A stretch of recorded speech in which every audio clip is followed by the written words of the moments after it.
Hey everyone, this is going to be a video on writing and solving rational functions from worksheet number 1. I'm going to be working through 6 examples, so this video may run a little bit long, but I don't know that it would be all that difficult of problems. It's just learning how to set them up. If you would like to get this worksheet so that you could take notes along with me, it is on the video calendar that you can get to from our class website, and you are more than welcome to go and print that now and then come back and we can work through it together. Okay, so we're going to be looking at distance, rate, and time problems first, and then we'll go back and look at the work, rate, and time problems. So you're going to see me scrolling up and down the screen a little bit here. So on the distance, rate, and time problems, we know that distance equals rate times time. So if I solved for t right there, if I divided both sides by r, then that's how I would get this second part. Then d over r equals t. So the r's would cancel. So if we would have distance over rate will equal the time. If we are given the words that same amount of time, if two things happen in the same amount of time, well, if that first distance, so if I get d1 over r1 is a time, and I get d2 over r2 gives me a time, and it's the same amount of time, in other words, those t's match, then I could take that d1 over r1 and set it equal to the d2 over r2. So if it happens in the same amount of time, just make a little equation. You'll have distance over rate equals distance over rate. Also, if you know the total time it takes for two things to happen, then the time for each part added together would equal the total time. So you could also set it up as seen here. So let's look at a couple of examples. Here's example 1. A jogger ran 2 miles per hour faster than a hiker walked. If the jogger ran 15 miles in the same amount of time it took the hiker to walk 10 miles, what was the rate of each? Keywords we're looking at here are it's the same amount of time. So that tells us that we're going to have it set up as that d1 over r1 equals d2 over r2. So let's see. We have the jogger ran 2 miles per hour faster than a hiker walked. The jogger ran 15 miles. So the jogger's distance was 15. And the same amount of time it took the hiker to walk 10 miles. So the hiker walked 10 miles.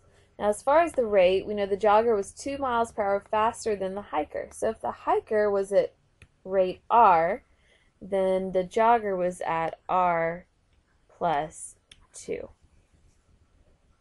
To solve this, I can cross multiply, so I get 15r equals, and 10 times r plus 2 is 10r plus 20. If I subtract 10r from both sides, I'll get 5r equals 20.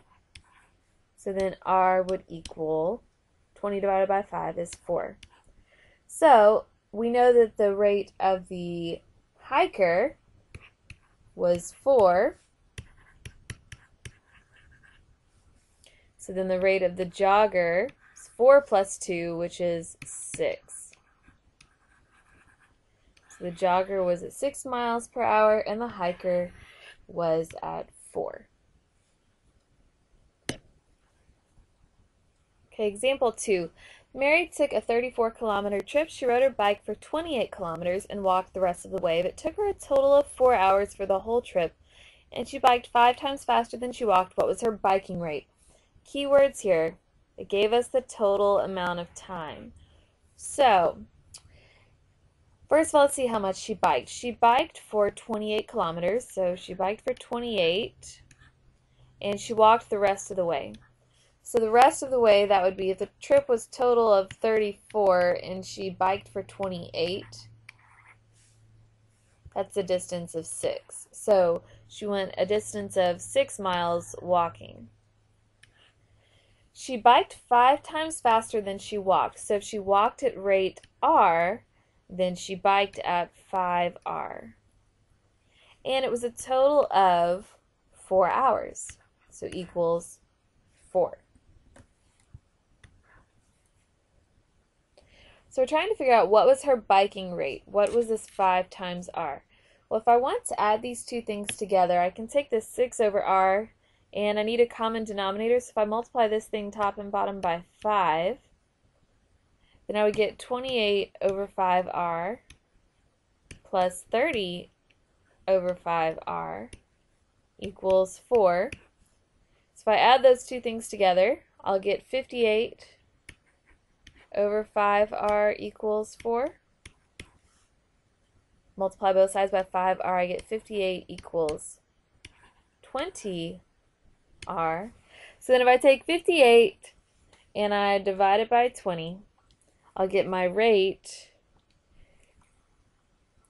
for walking, because this is just r, is 2.9.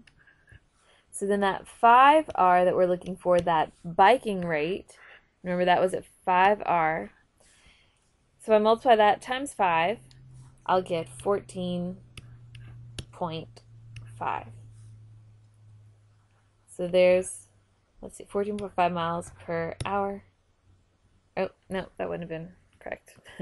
Kilometers, maybe? Kilometers per hour. kph. Is that how we abbreviate that? I'm not sure. Okay. There we go. 14.5. Let's look at one more of these kind of examples. Mark swam upstream 100 miles, or meters, then back to the starting point. If the current was 1 meter per second and it took him 80 seconds to make the round trip, how fast was he swimming? So it gave us this round trip information. That's the same thing as the total amount of time. So we'll talk about going upstream and downstream. So if he went upstream 100 meters, there's one distance. He also came back to his starting point, so he also swam downstream 100 meters as well. Now let's talk about this rate. We know that the current of the river or water, whatever he's in, was 1 meter per second. So if he has his own swimming speed and he's swimming upstream, then the current will be giving him an extra 1 meter per second. However, if he is going downstream, I guess that'd be backwards.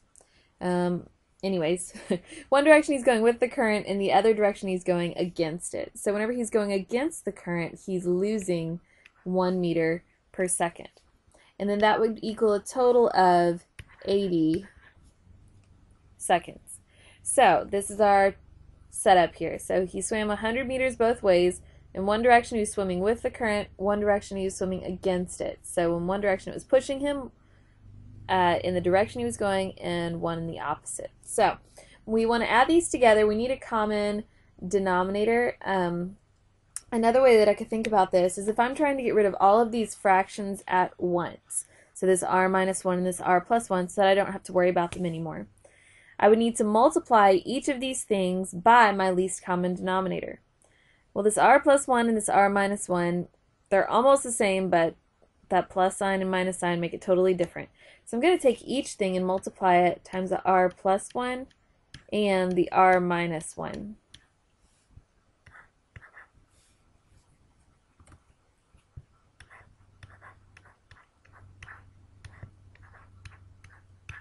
And by doing this, this will actually make things a little bit easier to look at. So if I'm multiplying each thing, and I'm just multiplying the numerators, I'm not multiplying the top and the bottom. If that kind of looks like numerator, denominator, it's not. That's all one piece, sorry. But I'm taking 100 of r plus 1 times r minus 1. Well, the r plus 1s would cancel. If I'm taking the 100 with the r plus 1 times r minus 1 on the second one, the r minus 1s would cancel, since the numerator on the top can cancel with something that's on the bottom. So I would have 100 times the r minus 1. So 100r minus 100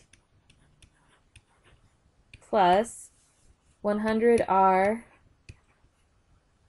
plus 100 equals, this r plus 1 times r minus 1, that's r squared minus 1, right? So that multiplied out would be 80r squared minus 80. So I need to collect all my like terms here. Just scanning across real quick, this minus 100 and this plus 100 will cancel.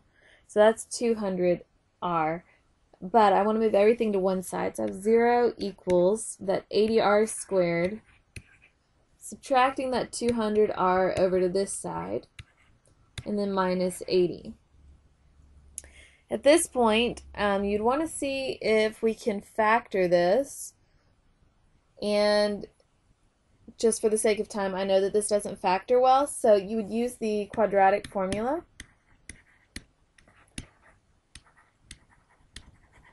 that negative b plus or minus the square root of b squared minus 4ac all over 2a. And then you would end up with two values at negative 0.35 and 2.85. Well, does it make sense that he would have a negative swimming speed? We're not thinking he's swimming backwards or anything, so we're going to ignore that one. And we're just going to say that he was swimming, had there not been a current at all, is another way to think about it. He was swimming 2.85 meters per second.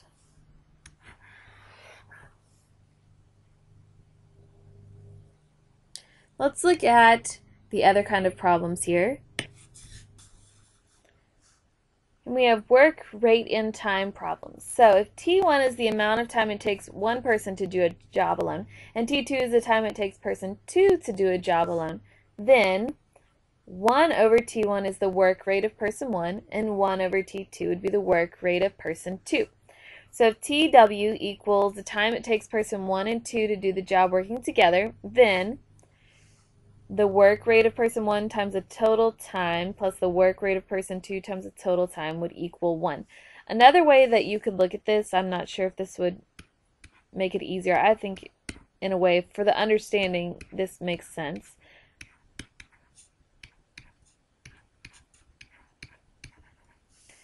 So the work rate of the person 1 plus the work rate of the person 2 should equal the work rate of the two working together, since TW would be the time it takes to work together. So you can see how these two things are related. If I took this purple thing I wrote here and multiplied each part by that T sub W to get rid of this TW over here, I would end up with what was given to me in the notes. So you could think about this in either way. If it helps you to learn the first one by knowing what the second one is, go for it. And you're more than welcome to use either formula as far as setting it up. Sometimes it's easier to use one versus the other. But let's look at some examples. An ice cream cone factory, machine A. In an ice cream cone factory, machine A can produce a case of ice cream cones in 4 minutes, machine B in 3 minutes, and machine C in 6 minutes. If all three machines are running, how long will it take to produce a case of ice cream cones? So we're always going to have the 1 over here. So for machine A, its work rate would be 1 over 4. For machine B, it would be 1 over 3. And machine C would be 1 over 6. We're trying to figure out if all three machines are running, how long will it take to produce a case of ice cream cones? So just for the sake of showing you the other formula that I had written down there, we're going to look at how long TW would be.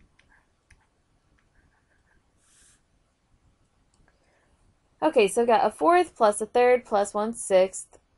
If I'm trying to do this without a calculator, I'm wanting to get my least common denominator, which would be 12.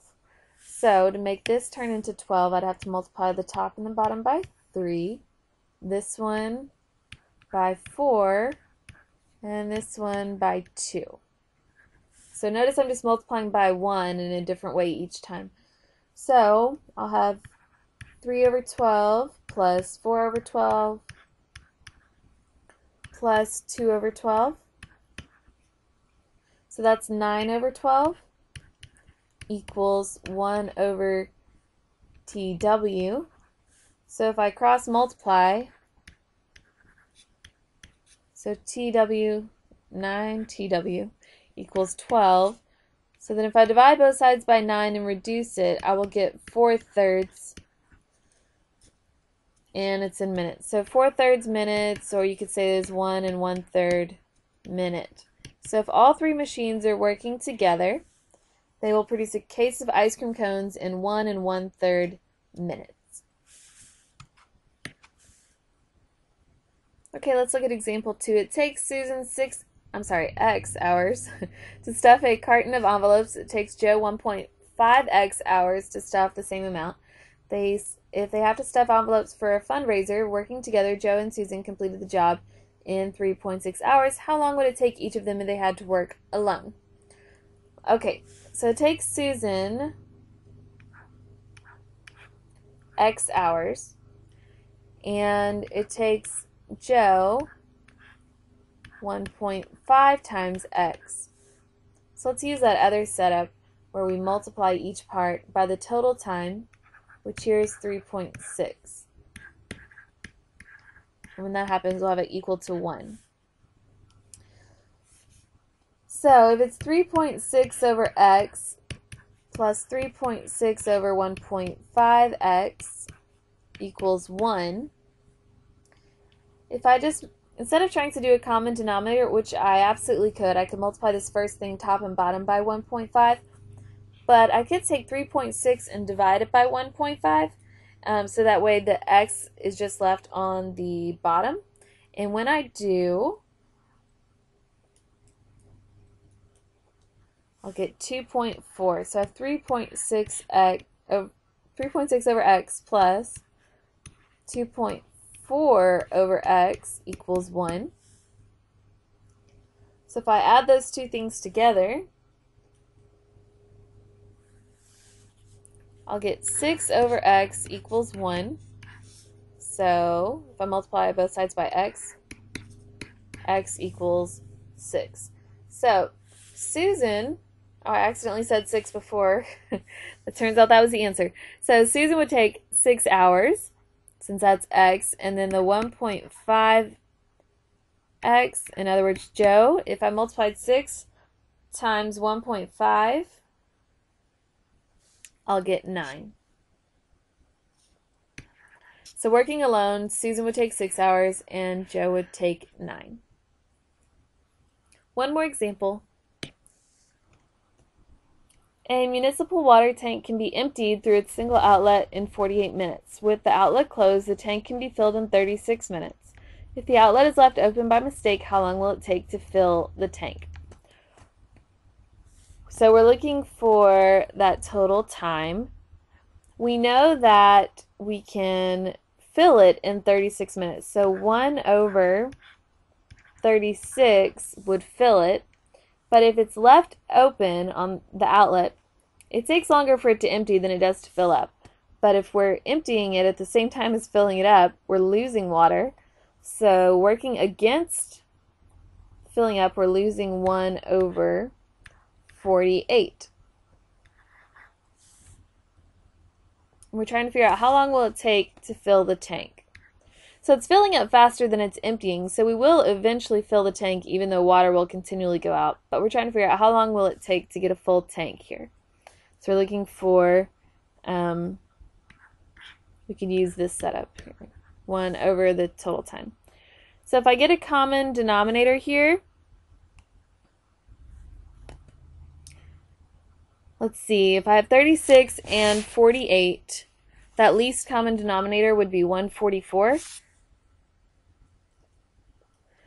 So I need to multiply 36 times 4 and the 48 times 3. So if I get 4 over 144 minus 3 over 144, then 4 minus 3 is 1 over 144 equals 1 over TW. So the total time it would take to fill it up would be 144 minutes.